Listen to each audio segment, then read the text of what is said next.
নমস্কার, পেন্নাম, সালাম আলাইকুম। আবার এসে গেছি চ্যাংড়ামো করতে। আমার ষষ্ঠ রেকর্ডিং। আমার পোশাকি নাম বলা উচিত পিবিএফসি, পিএইচডি বেঙ্গলি ফ্লপ কমেডিয়ান। পরে হয়তো অ্যাসপায়ারিংটা জুড়ে দেব। বাট পিতৃদত্ত নাম উমাপ্রসাদ মল্লিক। যারা প্রথম পর্ব, দ্বিতীয় পর্ব, তৃতীয় পর্ব, চতুর্থ পর্ব, পঞ্চম পর্ব এখনো দেখেননি বা দেখার সুযোগ পায়নি বা দেখার ইচ্ছে হয়নি, তাদের জন্য বলে দিলাম। আর কিছু কিছু পাচ্ছি আপনাদের মানে ভালোবাসা, শুভেচ্ছা সব পাচ্ছি। মানে এটা ভাবতেও ভালো লাগে যে বাংলা ভাষা থেকে হাজার হাজার মাইল দূরে এত বছর কাটানোর পরে যখন আমি আমার খানিকটা স্বার্থপরের মতো নিজের বাংলাটা চর্চা রাখার চেষ্টা করছি, মনোলগ বলে যাচ্ছি, সামহাউ ইট কানেক্ট সামবডি সামওয়ে। কখনো বিলাপ মনে হয়, তো জোকসের বদলে পরিবর্তন করে আলটিমেট ওটাকে আড্ডা আর জোকস করে দিলাম। কারণ কখনো জোকস বলতে ভালো লাগে, কখনো ভালো লাগে না। আর কোনটা যে কাকে হাসায় বলা তো খুব মুশকিল, তাই না? ইচ্ছে ছিল যে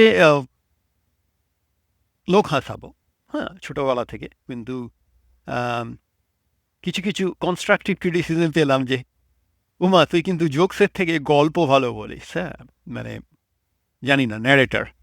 তো যাই হোক, দিনের শেষে এটা কি দাঁড়াবে জানি না। বাংলা ভাষাটা আসলে খুব মজার ভাষা। হ্যাঁ, বাংলা ভাষা মানে এমনি কীভাবে নেবেন। ট্রেনে দেখতাম মাঝবয়সী বয়স্ক ভদ্রলোক, সদ্য বিয়ে হয়েছে, ইয়াং, তাকে খুব ভালো ভাষা জিজ্ঞেস করছে, কিরে কালকে রাতে বৃষ্টি হয়েছিল? মুখ চোখ লাল। এটাই হচ্ছে বাংলা ভাষা। আর আমি আপনাকে গ্যারান্টি দিচ্ছি, আপনি যেখানে থাকেন তার থেকে ধরুন কারো, আপনার বন্ধুর থেকে 200, বয়স যাই হোক, বন্ধুর থেকে 200 মিটারের মতো দূরত্বে দাঁড়িয়ে তাকে দূর থেকে শান্তির ছেলে, হেই শান্তির ছেলে বলে একবার ডেকে দেখবেন ভালো করে। জাস্ট বলবেন শান্তির ছেলে, অন দ্য রেকর্ড আমি বলেছি শান্তির ছেলে। বাট সে কিন্তু শুনবে যেটা আপনি ভাবছেন, কারণ আমাদের পাপি মন তো। তাই বাংলা ভাষা বড় মজার ভাষা। এক হিসাবে এনজয় করি, সেটাকে চর্চা করার চেষ্টা করছি। কারো যদি শুনে একটু হাসি আসে, মানে দিনের শেষে 1 million Bengali all over the world, তাদের হাসাতে পারবো কিনা নিজেও জানি না। হ্যাঁ, 48 বছর বয়সে কতদিন বাঁচবো নিজেও জানি না। তো বেঁচে থাকতে থাকতে 1 লক্ষ বাঙালি ছুতে পারবো কিনা নিজেও জানি না। কিন্তু চেষ্টা করতে ক্ষতি কোথায়, রাইট? মানে এতে কোনো, ইন্টারনেটের যখন আমাকে সুযোগ দিয়েছে, হ্যাঁ, আমার 2 পয়সার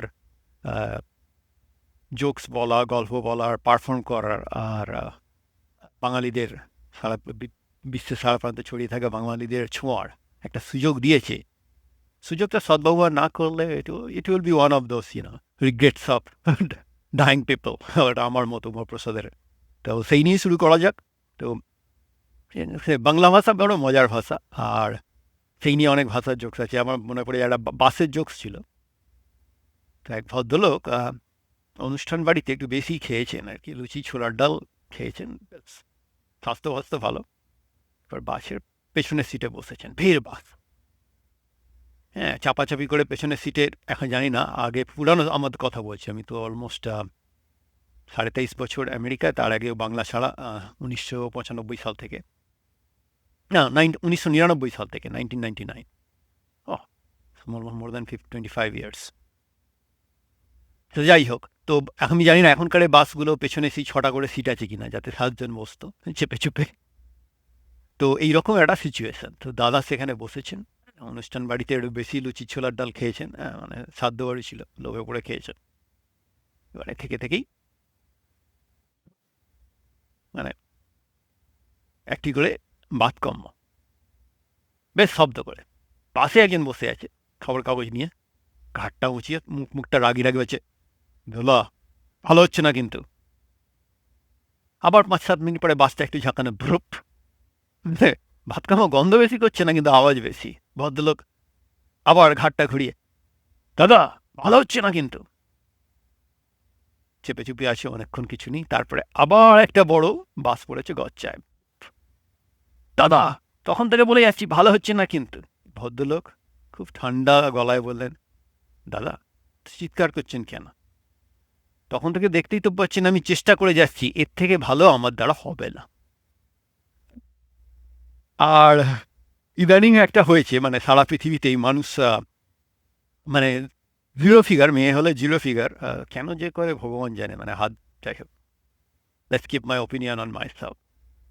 মানে আমি রোগাসোগা মানুষ, তো এই হিসেবে আমার মনে হয় অপোজিট অ্যাট্রাক্ট। তো জিরো ফিগার কোনোদিনই সেই অর্থে আহ, খেলা- আমার মতামত দেওয়াটা অন্যায়, যার যেটা পছন্দ। আমার যেটা পছন্দ নয় সেটা বলি। তো আমার মনে হয় সারা পৃথিবীর মানুষের নজর দেওয়া উচিত ফিটনেসের দিকে, বডি ওয়েট নয়। অর্জুন রণতুঙ্গা যারা ক্রিকেট একটু পছন্দ করেন বা দেখেন বা ভালোবাসেন, হ্যাঁ, সেই অরবিন্দ ডি সিলভা, অর্জুন রণতুঙ্গা, রোশন মানামা, মানে শ্রীলঙ্কার গোল্ডেন পিরিয়ডে অর্জুন রণতুঙ্গা মনে আছে, ক্যাপ্টেন। বাপরে বাপ, উইকেটের পেছনে কি ভুঁড়ি নিয়ে কিভাবে দৌড়াতো, ভুঁড়ি দিয়ে ফিল্ডিং করতো, রাইট? পরে আমরা মাঝে মাঝে গুলিয়ে ফেলি যে ওজন বা ভুঁড়ি বা ফিটনেস সবগুলো কিন্তু এক নয়। মানে অর্জুন রণতুঙ্গা হচ্ছে প্রকৃষ্ট উদাহরণ যে ভুঁড়ি থাকলেও কিন্তু তুমি যথেষ্ট ফিট হতে পারো। হ্যাঁ, ওই তির তির তির করে এক থেকে আরেক প্রান্তে দৌড়ে দৌড়ে কি সিঙ্গেলস নিতে হয়, চুরি করতো আর কি। হ্যাঁ, মানে ১ রান ২ রান চুরি করার জন্য অর্জুন রণতুঙ্গা হচ্ছে একদম ক্লাসিক। লোকে ভাববে ভুঁড়ি নিয়ে দৌড়াতে পারবে না, কিন্তু সহজে রান আউট হবে না। বরং রান আউট হতো ইনজামামুল হক। হ্যাঁ, পাকিস্তানে ইনজামামুল হক হচ্ছে রান আউট স্পেশালিস্ট। হবেই একদম শিওর শট, ছেড়ে দেবে, হাল ছেড়ে দেবে, তাহলে দৌড়াবেই না। অলস মানুষ খানিকটা, but super super good talent, super good talent, talented cricketers. Anyway, তো বাসে এইরকম একজন একটু বেশ নাদুস নাদুস ভুঁড়ি আছে, একটু বেশিই ভুঁড়ি আছে, কিন্তু রসিক মানুষ বসে আছে। ঘটনাচক্রে এই বাসের পেছনের ৬ জনের সিটে ৭ জন যেখানে বসতো সেখানে এসে জুটেছে আমার মতো বা আমার থেকেও একদম একদম পিকপিকে পাতলা রোগা পাবলিক। থেকে থেকে খালি এই ভদ্রলোকের দিকে দেখছেন, হ্যাঁ, ক্লিক ক্লিক ক্লিক করে হাসছে। তো এবার ভদ্রলোক যেহেতু একটু মোটা ভদ্রলোক, তারা একটু গায়েও লাগছে, হ্যাঁ, কিছু বললেন না। তো কন্ট্রাক্টর যখন এসেছে, দাদা টিকিট, তখন যে একটু স্বাস্থ্যবান, হ্যাঁ, সুস্বাস্থ্যবান, অতিরিক্ত সুস্বাস্থ্যবান ভদ্রলোক কন্ট্রাক্টর করলো, দাদা আমাকে 2টো টিকিট দেবেন, 1.5 আমার জন্য আর হাফ এই আমার পাশের ভদ্রলোকের জন্য। তো যাই হোক, বাংলা ভাষা মানে সবসময় বলি আর কি যে বাংলা ভাষা খুব মজার ভাষা। তো আগের আগের ভিডিওটা এদিক ওদিক কথাবার্তা বলতে গিয়ে অপ্রাসঙ্গিক প্রাসঙ্গিক এই একটা আমার আছে আর কি। মানে আমি একটা হাতে একটা খাতাতে লিখে রাখি, ১ ২ ৩ ৪ করে লিখে রাখি যে এইগুলো হয়তো বলবো, এইগুলো মনে পড়লে বলবো, যখন মনে পড়ে লিখে রাখি। আর কিন্তু যখন আড্ডা মারতে শুরু করি তখন এই ক্যামেরা রেকর্ডিং হচ্ছে এইসব সমস্ত, মানে এমনি ক্যামেরা ভয় লাগে বা একটা অস্বস্তি লাগে, কিন্তু রেকর্ডিংয়ের সময় ভুলে যাই। মনে হয় আমার বন্ধু বান্ধবদের মাঝে বসে আছি, জোকস করছি, আড্ডা মারছি, ফলে হ্যাঁ, এক বিষয় থেকে আরেক বিষয়ে চলে যাই। এর জন্য আমি ক্ষমা প্রার্থী। মানে ওই যে কারণেই বলা উচিত এটা আড্ডা বা জোকস। যাই হোক, স্কুল লাইফে একটা কবিতা ছিল, মাঝে মাঝে কবিতা বলার বদভ্যাসটা আসে। অমলকান্তি, হ্যাঁ, কবি নীরেন্দ্রনাথ চক্রবর্তীর অমলকান্তি একটা কবিতা ছিল, ওটা আমাদের ভাবাতো। আর এটা তো সত্যি, যত বয়স বাড়ে আমাদের অন্যরকম হয়। আমার মনে আছে আমার বাবা ক্লাসিক্যাল গান করতেন। তো ক্লাসিক্যাল ভালোই গান করতেন, মানে তানপুরা ছিল বাড়িতে, পাখোয়াজ, রঙ্গলাল যেসু আসতো, মানে পাখোয়াজ, তানপুরা, তবলা, হারমোনিয়াম, শরৎ সর্দারের হারমোনিয়াম। তো রামরাজাতলে থেকে আসতেন বাবার বন্ধু নবকুমার সরকার, নববাবু আমরা আমরা বলতাম। ও রামরাজাতলায় থাকে আর আমাদের বাড়িতে জিপ পরিষ্কার করতে আসে। মানে ক্লাসিক্যাল গান তখন তো মনে হয় জিপ পরিষ্কার করছে। রেগা গা রেগা মামা গামা ধাদা মাদা নিনি নানি রা রা নিরে গা রে মানি রা পা মা গা রে সা। আর মুখ ফুক ভেঙচে ভেঙচে এমন করবেন, বাপরে বাপ। মানে সদা শিব ভজমানং নি সা দি না গা গা রে গা রে সা নি নি ধা নি ধা পা মা পা গা রে সা নি ধা পা মা ধা রে সা গা সা দা সি ব ভজমানম নি সা দি না নি রে গা মা মা গা মা ধা নি ধা নি রে গা রে সা নি ধা পা মা গা রে সা সা দা সি ব ভজমানম নি সা দি না। তখন মনে তো জীব ছিল, আর এখন ক্লাসিক্যাল গান শোনার চেষ্টা করি। আমার হাত ঘাম দিত, ফলে গান শেখার ইচ্ছে হলেও গান শেখার অধিকারটা ছিল না, কারণ তাদের মিউজিক্যাল ইনস্ট্রুমেন্ট নষ্ট হয়ে যাবে। আর এখন বড় লোক নই, তখন ডলারের সঙ্গে টাকার ডিফারেন্স দিয়ে এখন হয়তো মিউজিক্যাল ইনস্ট্রুমেন্টটা অ্যাফোর্ড করতে পারি, কিন্তু ভগবান ভদ্রলোক এত দেরি হয়ে গেছে, গানের গলাটাই নেই আর কি, মানে সব আছে শুধু গানের গলাটা ছাড়া আর কি, মানে placebo, fake medicine, everything is same except the active ingredient. তো মিউজিশিয়ান বা গানের গলা ধরলে আমি হচ্ছে প্ল্যাসিবো, বাট ওই তখন যেটা জীব ছিল মনে হতো, হ্যাঁ, এখন সেগুলো শুনতে ইচ্ছে করে। রশিদ খান শুনতে ভালো লাগে মাঝে মাঝে।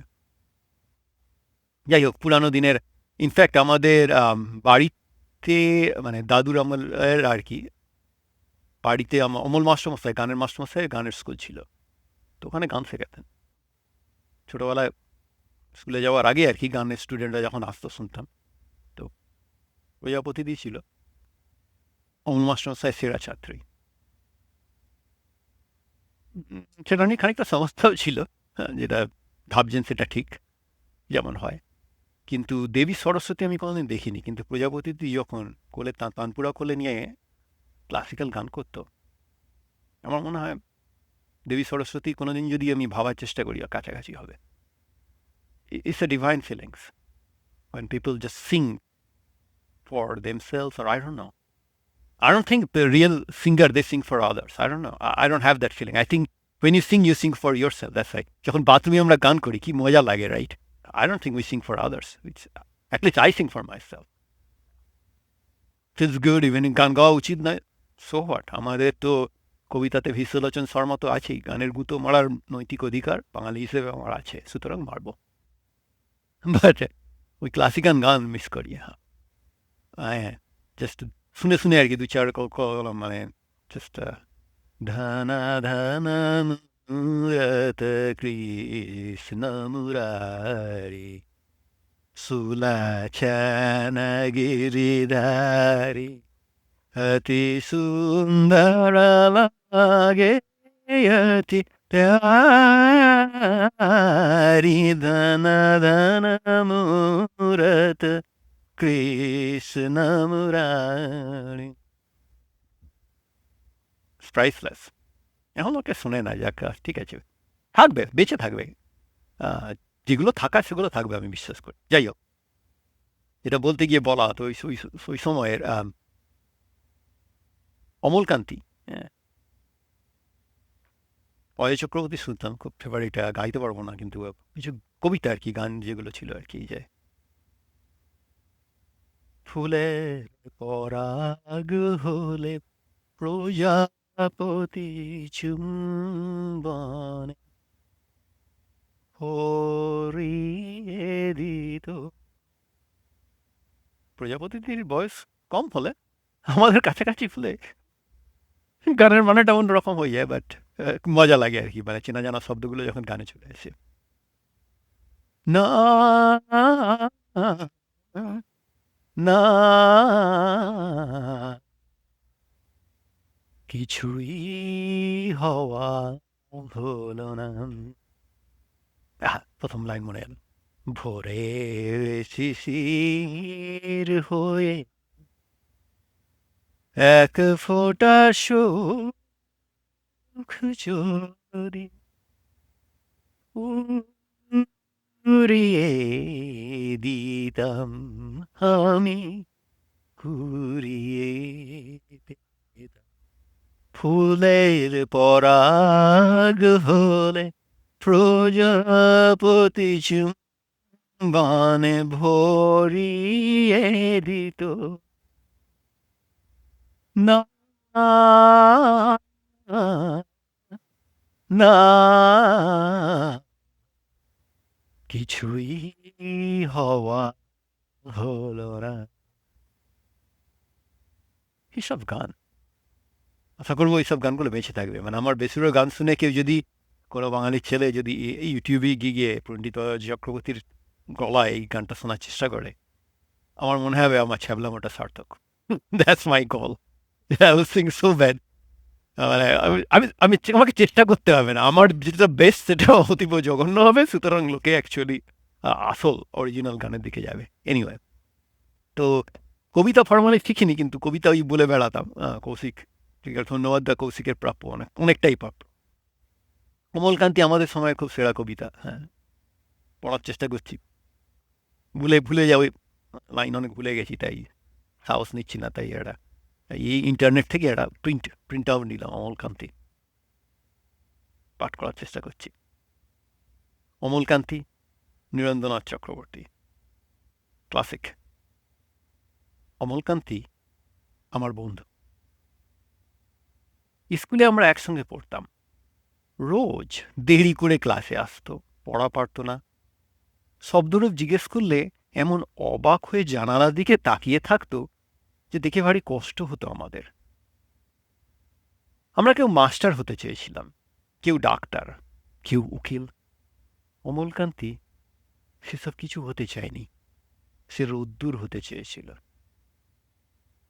ক্ষান্ত বর্ষণ, কাকটাকা বিকেলের সেই লাজুক রোদ্দুর, জাম আর জামরুলের পাতায় যা নাকি অল্প একটু হাসির মতন লেগে থাকে। আমরা কেউ মাস্টার হয়েছি, কেউ ডাক্তার, কেউ উকিল। অমলকান্তি রোদ্দুর হতে পারেনি। সে এখন অন্ধকার একটা ছাপাখানায় কাজ করে। মাঝে মধ্যে আমার সঙ্গে দেখা করতে আসে, চা খায়, এটা ওটা গল্প করে, তারপর বলে, উঠি তাহলে। আমি ওকে দরজা পর্যন্ত এগিয়ে দিয়ে আসি। আমাদের মধ্যে যে এখন মাস্টারি করে, অনায়াসে সে ডাক্তার হতে পারত। যে ডাক্তার হতে চেয়েছিল, উকিল হলে তার এমন কিছু ক্ষতি হতো না। অথচ সকলেরই ইচ্ছে পূরণ হলো, এক অমলকান্তি ছাড়া। অমলকান্তি রোদ্দুর হতে পারেনি। সেই অমলকান্তি রোদ্দুরের কথা ভাবতে ভাবতে ভাবতে ভাবতে যে একদিন রোদ হতে চেয়েছে। আমাদের সবার মধ্যে একটা মিসপ্লেস ব্যাপার স্যাপার আছে। অমলকান্তি হচ্ছে ক্লাসিক মিসপ্লেস। মানে একটা গান ছিল না, অরুণ চক্রবর্তী, কবি অরুণ চক্রবর্তীর, ওটা খুব পপুলার, সম্ভবত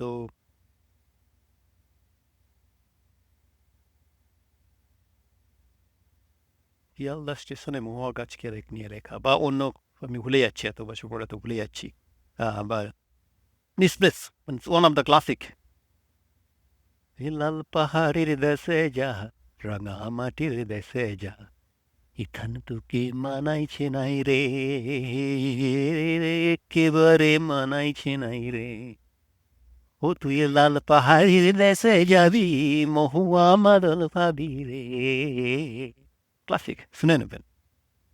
ইথান তোকে মানাইছে নাই রে, কি কবিতা! হ্যাঁ, মিসপ্লেস। আই থিঙ্ক দিনের শেষে আমরা সবাই তো অন্য অন্য অন্য জায়গায়, বাট অমলকান্তি হচ্ছে ক্লাসিক। যাই হোক, এই অমলকান্তি মানে অনুসৃষ্টি আমার মাস্টারমশাই, হ্যাঁ, অধ্যাপক সুশান্ত বসুর ভাষায় অনুসৃষ্টি। তো অমলকান্তি এই ওপরে একটা বহু বহু বছর আগে একটা গল্প লেখার চেষ্টা করেছিলাম। গল্পটা লিখেছিলাম, হারিয়ে গেছে।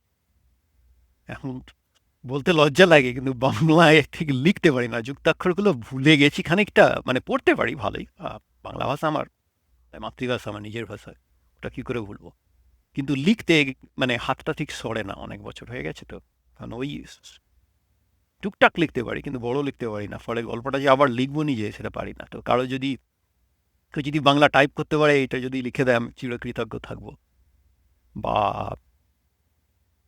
আমার বন্ধু সুব্রত মিত্তিরের খুব ভালো ছবি আঁকতে পারে, ওর যদি কোনোদিন প্রচ্ছদ এঁকে দেয়, বা একটা ছবি এঁকে দেয় যে ছবিটা এইরকম হবে, একটা 10 থেকে 12 বছরের ছেলে পুকুরে মাছ ধরতে যাচ্ছে, ছিপটা কাঁধে রাখা, অ্যান্ড ছিপের দড়ি থেকে ঝুলছে, বাট ছিপের দড়ি থেকে ঝুলবে একটি স্মার্টফোন।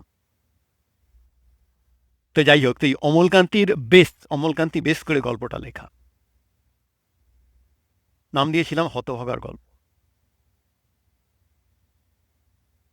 স্মৃতি থেকে বলার চেষ্টা করছি, যদি কেউ মানে একদম লাইন বাই লাইন মনে নেই, বাট কাছাকাছি চেষ্টা করব।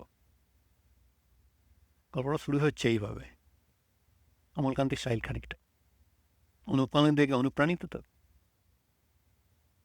হতভাগা আমার প্রাইমারি স্কুলের বন্ধু। বাড়ি থেকে প্রাইমারি স্কুলের রাস্তাটা ছিল অনেক দূর, তো আমি আর হতভাগা একসাথে যেতাম। হতভাগার একটা পোশাকি নাম আছে, হতভাগার ভালো নাম অমল দাস। কিন্তু হতভাগার জীবনের প্রথম আফসোস শুনেছিলাম ওর মুখ থেকেই, আমার বাবাটা কী রকম। হ্যাঁ, আমার বাবাটা অমল শুধু কেন, অমল কান্তি নয় কেন? তো তারপরে যখন প্রাথমিক স্কুলের গণ্ডি ছাড়িয়ে মাধ্যমিক স্কুলে গেলাম, তখন হতভাগার প্রিয় কবিতা হয়ে দাঁড়িয়েছিল অমলকান্তি। ও কবিতাটা ঘুমিয়ে ঘুমিয়েও হয়তো বলে দিতে পারত। হতভাগার নামটা ডাকনাম ছিল হতভাগা, আর এই নামটা ছিল হতভাগার ঠাকুমার দেওয়া। হতভাগার বাবা একটা ময়দার গোডাউনে কাজ করত। এটি ভ্যান ছিল। হতভাগার বাবার কাজ ছিল ওই ভ্যানে করে ময়দার বস্তা কাছের বেকারি বা বড় মুদির দোকানে পৌঁছে দেওয়া। তো একবার বর্ষার সময় ওই পুড়ে থাকা ময়দাতে পা ফড়কে গিয়ে হতভাগার বাবা কোমর ভেঙে অনেক দিন ছিলেন। তখন হতভাগা ওর বাবাকে সাহায্য করত, কিন্তু কিছুতেই সেটা ও বন্ধুদের সামনে এত লজ্জা পেত। আমি বলতাম, এত লজ্জার কি আছে, সব কাজই তো, জ্ঞানের কথা বলতাম বাঙালি হিসাবে, যে সব কাজই তো ঠিক আছে, তুই এত লজ্জা পাস কেন? হতভাগা বলতো, তুই করে দেখ না। তো হতভাগার গল্পটা প্রাসঙ্গিক, কারণ আমার মনে পড়ে যখন বহু বছর পরে পড়াশোনা করার পরে চাকরি বাকরি চলে যায়, হ্যাঁ, তখন কিন্তু আমি দোকানে কাজ করতে পারতাম না। কারণ দোকানে কাজ করতে গেলে মনে হতো যে কেউ যদি আমার বন্ধুবান্ধব যাদের সঙ্গে একসঙ্গে ওঠা বসা করেছি তারা যদি দেখে ফেলে। সো হতভাগা হয়তো ছোটোবেলাতেই আমাকে একটা বড় শিক্ষা দিয়েছিল যে আমরা মুখে অনেক অনেক কথা বলি, যে সব কাজই সমান, দিনের শেষে ব্যাপারটা হয়তো অত সহজ নয়। তো যাই হোক, হতভাগা পড়াশোনা মোটামুটি ছিল। হতভাগাকে জিজ্ঞেস করতাম, তুই কী কাজ করতে চাস, বড় হয়ে কী করবি? সবাই আমরা অমলকান্তি পড়ে হতভাগার মাথাটা পুরো বিগড়ে গেছিল। ও বলতো ও একটা ছাপাখানায় কাজ করবে, কারণ ছাপাখানায় কাজ করলে তাহলে মাঝে মধ্যে বিল বই ছাপাবে, এইটা সেটা ছাপাবে, কিন্তু মাঝে মাঝে যদি কেউ গল্পের বই বা কবিতার বই লেখে, তাহলে প্রথম কপি ও নিজে পড়বে, ও হবে প্রথম পাঠক। আমি ওকে থামিয়ে দিয়ে বলতাম, তুই বিনয় প্রেসের বিনয়দাকে দেখেছিস হতভাগা? প্রেস চালিয়ে তো বেশি রোজগার হয় না। ইনফ্যাক্ট বিনয়দাকে তো ধুতি পাঞ্জাবি বছরে ওই একদিন আর দুদিন, জামাই ষষ্ঠীর দিন আর হয়তো পুজোর সময় একদিন যখন বউকে নিয়ে বেরোয়, বাকি সময়টা তো সবসময় দেখি ওই সাদা গেঞ্জি আর লুঙ্গি পরে আছে, আর গেঞ্জি হচ্ছে কালিতে মাখা। হ্যাঁ, তুই এত পড়াশোনা করে তুই ভাবছিস তুই প্রেসে কাজ করবি? কি তোর মাথার? তো যাই হোক, হতভাগা আলটিমেটলি প্রেসে কাজ করেনি, জীবন আমাদের অন্যদিকে নিয়ে চলে গেছে। আমার মাথায় পোকা ছিল, বিভূতিভূষণের আরণ্যক পড়ে যে পোকা জন্মায়, হতভাগার অমলকান্তিকে তাই কোনোদিন নিয়ে ব্যঙ্গ করার ইচ্ছে বা প্রবৃত্তি আমার সেই অর্থে ছিল না, কারণ আমরা দুজনেই বাংলা ভালোবাসতাম। বাংলা গল্পের বই, বাংলা লেখা, অবশ্য ভদ্রসভ্য সব কিছু নয়, আমরা দফা ৩০২ও পড়েছি, রহস্য তদন্তও পড়েছি, আবার আনন্দমূলক আনন্দ মেলা, কিশোর জ্ঞান বিজ্ঞান, শুকতাড়া যা জুটত তাই পড়তাম। যাদের বাড়িতে পত্রিকা নিত অথচ পড়তো না, পুরানো পূজাবার্ষিকী আমরা তাদের থেকে চেয়েছি নিয়ে পড়তাম। তো হতভাগা সঙ্গে আমার ওই একটা কমন ব্যাপার ছিল। তো হতভাগা খুব সাহিত্য ভালোবাসত, যেটা ওর বাড়ির পক্ষে বেমানান, বাড়ি পরিবেশের সঙ্গে খুব একটা মানাতো না। একবার মনে আছে, হতভাগা এসে আমি একটা কবিতা লিখেছি, পড়বি? শোনা। হতভাগার ওই আর একটা বদভ্যাস ছিল, মাঝে মধ্যে কবিতা জোর জবস্তি করে শোনাত, অবশ্য সাথে সাথে চপ মুড়িও খাওয়াতো। হ্যাঁ, সেই হিসেবে আমি সহ্য করে নিতাম। তো হতভাগা শোনালো যে কবিতার নাম দিয়েছিস? বলছে না, কবিতার নামটা এখনো ঠিক দিইনি। কবিতাটা কি নিয়ে? আচ্ছা শোন না। বেশ ছন্দ মিলিয়ে মিলিয়ে হতভাগা বলছে, কবিতা গড়েছে আমার শরীর, দু চোখে দিয়েছে দৃষ্টি, আমার মগজ, আমার চেতনা, সেও কবিতারই সৃষ্টি। কবিতায় আমি বিশ্বকে চিনি, কবিতায় বুঝি বিপ্লব, কবিতা আমার উচ্চাকাঙ্ক্ষা, কবিতা আমার অনুভব। হতভাগাকে বললাম, সর্বনাশ করেছে।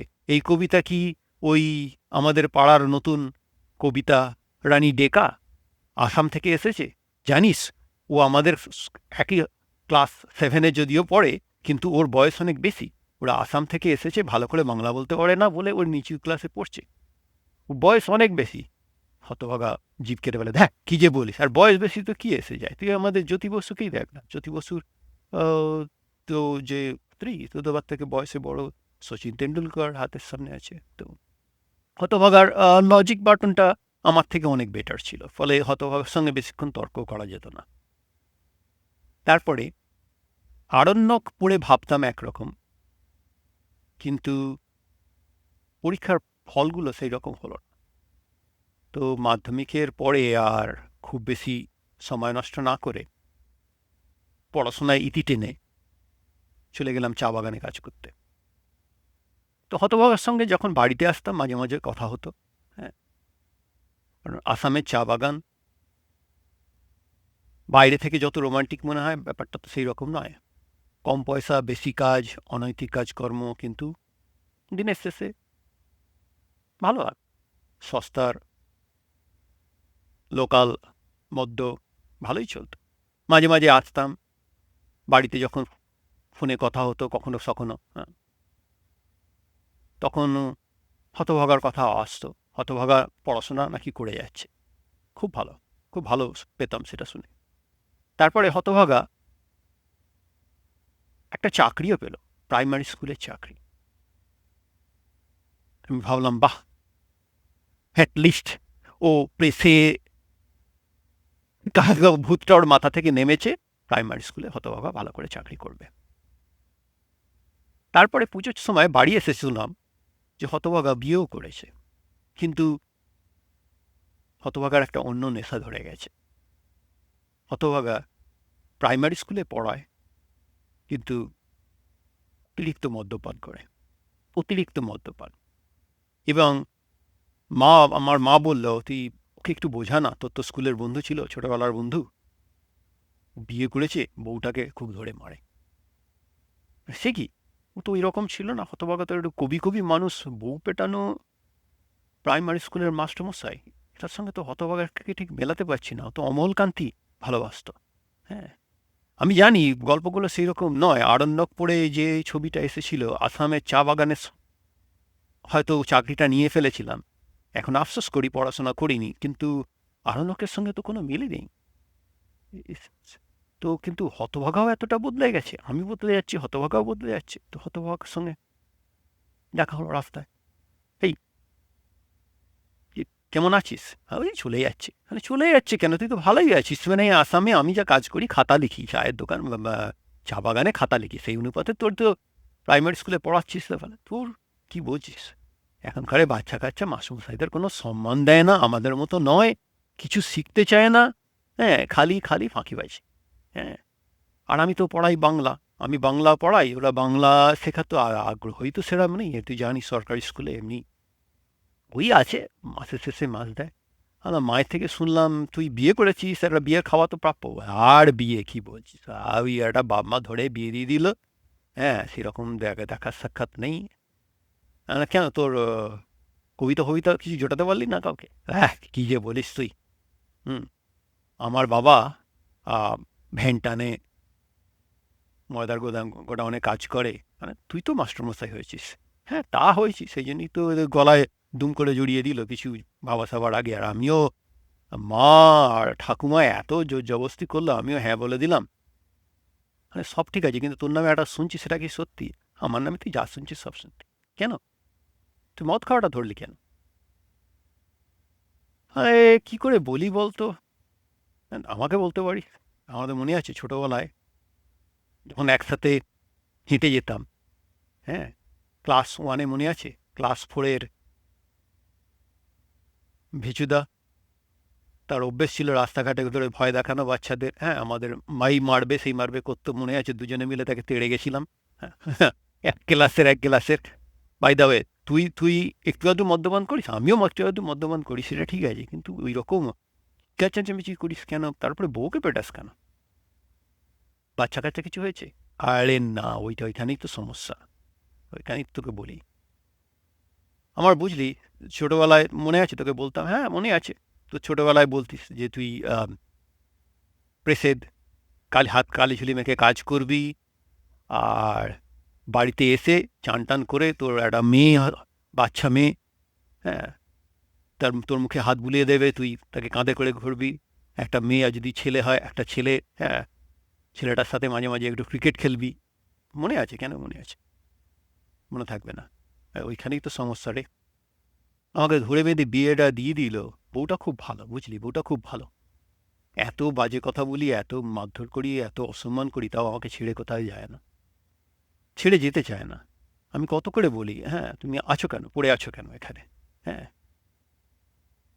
হয়তো ওর বাড়ি গরিব অবস্থা বলে, হ্যাঁ, বাউন, যে মানে দেখে শুনে আর কি, মানে সম্বন্ধটা এনেছিল ঠাকুমার কাছে, আমাদের যে বাড়ির বাউন। কিন্তু বউটা খুব ভালো রে। বউ ভালো, তাহলে তুই মারিস কেন? জানিস, আমার খুব ইচ্ছে ছিল আমার একটা মেয়ে বা ছেলে হবে, যাই হোক একটা। গত 7 বছর ধরে চেষ্টা করে গেলাম, হলো না। ডাক্তার দেখিয়েছি, আমার তো প্রাইমারি স্কুলের চাকরি, বেশি ক্ষমতা নেই, অনেক ডাক্তার দেখিয়েছি। ডাক্তার কিছু ওষুধ দিত, যখন ওষুধ দিত বউয়ের খুব কষ্ট হতো, মানে সে কষ্ট বা চোখে দেখতে পারতাম না, বলতাম থাক তোমাকে আর ওষুধ খেতে হবে না। তাও ও খেয়েছে, তাও কিছু হয়নি। আমরা বছরের পর চেষ্টা করেছি, পুজো দিয়েছি, ঠাকুমা মা তো সবার কাছে পুজো দিয়েছে, বউটাকে উঠতে বসতে কথা শোনায়, আমি বাড়িতে আসি কাজকর্ম করে, তারপরে বউয়ের নামে 250, আর ভালো লাগে না, তাই মদ খাই। তুই থাকলে তোর সঙ্গে হয়তো একসাথে বসে খেতাম।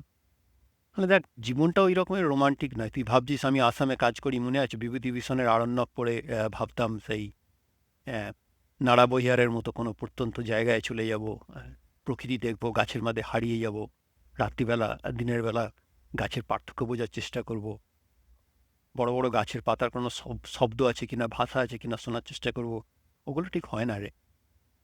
এখন তুই ভাবতে পারবি না। এমনি তো বাঙালিদের আসামে খুব একটা মানে নিরাপদ নয়, একটু দেখে শুনে রাখতে হয়, ভাবে আমরা সমস্ত চাকরি নিয়েছি। তবু আমি টুকটাক আসামিয়া বলতে পারি, হ্যাঁ, মই তোমাক ভাল পাও, আমি তোমাকে ভালোবাসি। ওটা মজা করে বলি একটু বয়স্কদের, যাতে হাসে। হ্যাঁ, মানে বাঙালি বাবু বলে, রসগোল্লা।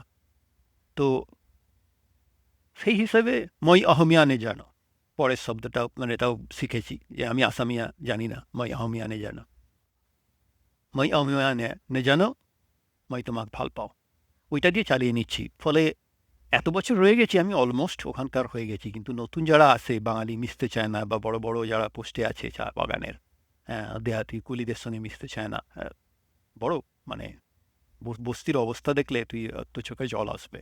ব্যাপারগুলো অতটা রোমান্টিক নয়, তো চেষ্টা তো করেছিস। হ্যাঁ, খারাপ লাগে ভয়েস আসলে, এই বাচ্চা কাচ্চা ব্যাপারগুলো, আমি তো ওই জন্য বিয়ের দিকেই যাইনি সেই অর্থে। হ্যাঁ, ভালোই আছি এক হিসাবে, নিজের মতো আছি। বাট দিল্লির লাড্ডু, তুই খেয়ে পস্তাচ্ছিস, আমি না খেয়ে পস্তাচ্ছি। তবে তোকে কি বলি বলতো, ছেলে বা মেয়ে তৈরি করা এটা তো আর বাজার থেকে জিনিসপত্র কিনে আনার মতো নয়, আমরা মাঝে মাঝে ভুলে যাই। হ্যাঁ, ভগবান যাকে দেয় প্রচুর দেয়। এই আমাদেরই ধর না, আমরা 4 ভাই 2 বোন, 6 জন। হ্যাঁ, আর সেখানে ভগবান বলতে লোক তোকে একটা মেয়ে বা একটা ছেলে দিলে কি এমন এসে যেত, আমি এগুলো বুঝতে পারি না। বাট কিন্তু তবুও তোর ওই আহ, অতিরিক্ত মদ খেয়ে বউ পেটানোটা আমি ঠিক সমর্থন করতে পারছি না। সেটু দেখিস। বলে আমি চেষ্টা করি রে, কিন্তু স্কুল থেকে আসার পরে কীরকম ফাঁকা ফাঁকা লাগে। আর বাচ্চাদের পড়াই তো, ভাবি আমার বাচ্চাটা প্রত্যেক বছরে যে ক্লাসগুলো, হ্যাঁ, ক্লাস 1 থেকে যখন ক্লাস 2-তে ওঠে, ক্লাস 3, চোখের সামনে ওদের বাড়তে দেখছি। শিশু শ্রেণী, প্রথম শ্রেণী, দ্বিতীয় শ্রেণী, তৃতীয় শ্রেণী, চতুর্থ শ্রেণী, প্রত্যেক দিন মাথাটা কীরকম গরম হয়ে যায়। আর মাথা যখন গরম হয়ে যায়, মাথা ঠান্ডা করার জন্য তখন মদ খায়। আর মদ খাওয়ার পরে কী যে হয়ে যায়, খুব লজ্জা লাগে, ভাবি পরের দিন আর করবো না। বুঝলি, আমার মনে হয় মদ আমাকে খেয়ে ফেলেছে, আমি বেরোতে পারছি না। এখন মনে হয় পড়াশোনা না করে, এই স্কুলের মাস্টারমশাই না হয়ে, তোর মতো আসামে সে চা বাগানে কাজ নিয়ে চলে গেলেই ভালো, মনে হয় ভালো হতো। বুঝলি, মাঝে মাঝে ভাবি তোর কাছে চলে যাবো, সব কিছু ছেড়ে ছুড়ে। ধুর, প্রাইমারি স্কুলের মাস্টারমশাইয়ের চাকরি পাওয়া কি কি কঠিন তুই জানিস? আর চাকরির থেকে মানে এ তো, মানে পয়সার থেকে সুদের দাম বেশি, হ্যাঁ, মানে ছেলের থেকে নাতির কদর বেশি। মানে তুই যখন বুড়ো বয়সে প্রত্যেক মাসে কাজ না করে পেনশন পাবি। আমার তো পেনশন বলে কিছু নেই, আমি খাতা লিখি, যেদিন খাতা লিখতে পারবো না, আমার হাত ছেড়ে দেবে, সেদিন আমি কি করব? ইনফ্যাক্ট আমি মাঝে মাঝে ভাবি আসাম ছেড়ে এখানে চলে আসি, কিন্তু আমার তো এখানে তো সেরকম কেনা চেনা জানা নেই, সেই জন্য আমি আসতে পারি না। হয়তো আমি এসে তোর ঘাড়ে চাপবো বুড়ো বয়সে, যদি বিয়ে শাদি না করি, এইভাবে কাটাই, হ্যাঁ, তো তোর ঘাড়ে চাপবো। তুই তুই আমার মতো হবি কেন? তুই একটা ভালো চাকরি আছে, বউটা ভালো বলছিস, হ্যাঁ, ছেলেপুলে হয়নি, খারাপ লাগবে। আমি আমি জানি না, তোর কীরকম লাগবে, নিশ্চয়ই খারাপ লাগবে তুই যদি চেয়ে থাকিস। চেষ্টা কর একটু মানিয়ে নেবার। হতভাগার সঙ্গে আমার সেই শেষ কথা। গত মাসে ফোন করেছিলাম বাড়িতে। মা বলল, তোর সেই ছোটোবেলার বন্ধু ছিল, মনে আছে, অমল, প্রাইমারি স্কুলে মাস্টারমশাই ছিল, ভীষণ মদ খেত, মদ খেয়ে রেল লাইন ধরে বাড়ি ফিরছিল। বউটা খুব ভালো, কান্নাকাটি করে কি অবস্থা। এখন হঠাৎ করে মনে পড়ে গেল, অমল, অমল দাস আমার চোখের সামনে কীরকমভাবে অমলকান্তি দাস হয়ে গেল। এই হতভাগা, সারা পৃথিবী হয়তো তোকে অমল বলে জানবে, কিন্তু আমার কাছে আজ থেকে তোর নাম হয়ে গেল অমলকান্তি দাস। তো এক্স্যাক্টলি মনে নেই প্রত্যেকটা লাইন, বাট গল্পটা, কোরটা ভাবার চেষ্টা করছি। বহু বছর আগে লেখা, হারিয়ে গেছে। আর কেউ যদি বাংলা বলতে পারে বা বাংলাটা লিখতে পারে বা মজা পায়, হতভাগার গল্প আবার পুরানো যদি কোনোদিন লেখা মাথায় আসে, এটা অনুসৃষ্টি। হতভাগার গল্প ইন্সপায়ার্ড বাই অমলকান্তি, বীরেন্দ্রনাথ চক্রবর্তীর অমলকান্তি। মানে আর কি, মানে বাংলা ভাষা তো মানে অফুরন্ত মজার ভাষা। মানে বাংলা ভাষা মানে এখন তো যাতা হয়ে গেছে, মানে সিগনালে শুনেছি, কলকাতা ছাড়ার পরে শুনেছি, মানে লাস্ট 20 বছরে অনেক কিছু বদলে গেছে। সিগনালও নাকি রবীন্দ্রসঙ্গীত শোনায়। মানে এগুলো কি বল, মানে সেই ধরা যাক আলিপুর সেন্ট্রাল জেলে আইডেন্টিফিকেশন প্যারেড হচ্ছে, সেখানে সরকারের নির্দেশে পুলিশ বলছে, মানে যে আইডেন্টিফিকেশন প্যারেডে যে শনাক্ত করবে, যে তাকে পুলিশ বলছে সরকারের নির্দেশ আছে। তো সরকারের নির্দেশে পুলিশের ভাষা হয়ে গেছে, ভালো করে তুমি চেয়ে দেখো, দেখো তো চিনতে পারো কি না। অথবা সলিটারি সেলের বন্দি, মারাত্মক ক্রাইম করেছে, একা রেখে দিয়েছে সলিটারি সেলের বন্দি সরকারের নির্দেশে গাইছে, বড় একা লাগে এই আধারে, বড় একা লাগে এই আধারে, মেঘের ছায়া আকাশ পারে। অবশ্য বাঙালি যে আমরা যে ছড়াই না তা নয়, আমাদের সময় ছিল, আমরা গান নিয়ে কি মজা করিনি। মানে আমার শিলাজিৎ যেমন ভীষণ ভালো লাগে। ইনফ্যাক্ট শিলাজিৎ রিসেন্ট সাক্ষাৎকার দেখছিলাম, দেখার পরে আরও ভালো লাগলো। শিলাজিৎ এই কারণেই ভালো লাগে যে শিল্পী সত্তাটাকে শিল্পীর মতো রেখেছে, ওটাকে নিয়ে কোনো রাজনীতি বা কিছু করতে যায়নি। যেমন আমার খুব খারাপ লাগে নচিকেতা আর সুমনের এখনকার অবস্থা দেখে। আরও খারাপ লাগে আমাদের বেলুর বিদ্যা মন্দিরের প্রফেসর সুনন্দ সান্যাল। প্রফেসর সুনন্দ সান্যাল অদ্ভুত লোক, ধুতি পাঞ্জাবি পরে ক্লাসে একটিও নট আ সিঙ্গেল বাংলা শব্দ বলতে পারেন না। ইংরাজিতে সমস্ত শব্দ শুরু থেকে শেষ পর্যন্ত নিঃশ্বাসটুকুও ইংরাজিতে নেবেন, এবং ব্রিটিশ অ্যাকসেন্ট। হ্যাঁ, ইংল্যান্ডে পড়াশোনা করে এসেছিলেন, লিডসের পিএইচডি প্রফেসর সুনন্দ সান্যাল। সেই সুনন্দ সান্যাল যখন কোনো একটা রাজনৈতিক দলের হয়ে বা না হয়ে একটা রাজনীতির দিকে চলে গেলেন, খুব দুঃখ পেয়েছিলাম। কোনোদিন ভাবতে পারিনি আমাদের সুনন্দবাবু, আমাদের মাস্টারমশাই রাজনীতি করবেন। পরে শুনেছি ওনার মোহভঙ্গ হয়েছে। হ্যাঁ, কিন্তু যাই হোক, আর কি করা যাবে, আমরা অনেকেই ছড়াই ইনক্লুডিং। তবে বাংলা ভাষা, মজার ভাষা বলতে মনে পড়ে গেল অনিমেষ, উলুবেড়িয়া কলেজের অনিমেষ।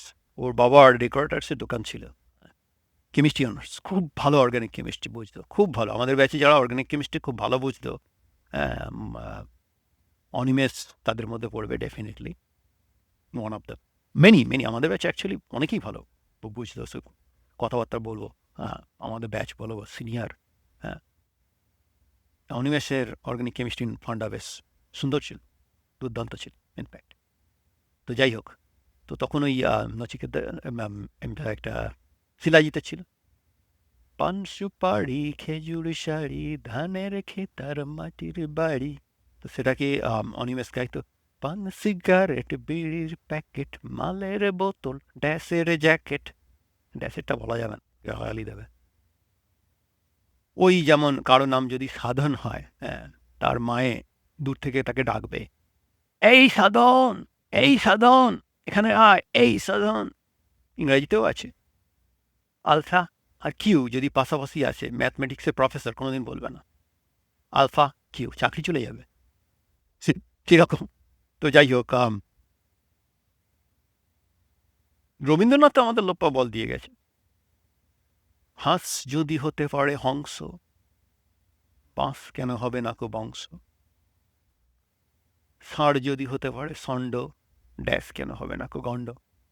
আমরা বাংলা ভাষা তো ওই বললাম না, একটা মজার ভাষা। দূর থেকে কাউকে মানে 50 মিটার দূর থেকে কাউকে ডাকুন না শান্তির ছেলে বলে, কি শুনবে আমাদের সবার পাপি মন। যাই হোক, আজকের পর্বটা এখানেই শেষ করি। অনেক সময় খেলাম, 40 মিনিট।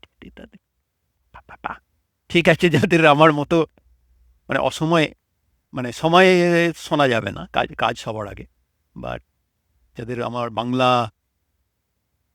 আড্ডা, জোকস, গল্প, ছন্ন ছাড়া কথাবার্তা শুনতে ভালো লাগে, একটু সাবস্ক্রাইব করবেন, একটু কমেন্টে লিখে দেবেন, আমি চেষ্টা করে যাব।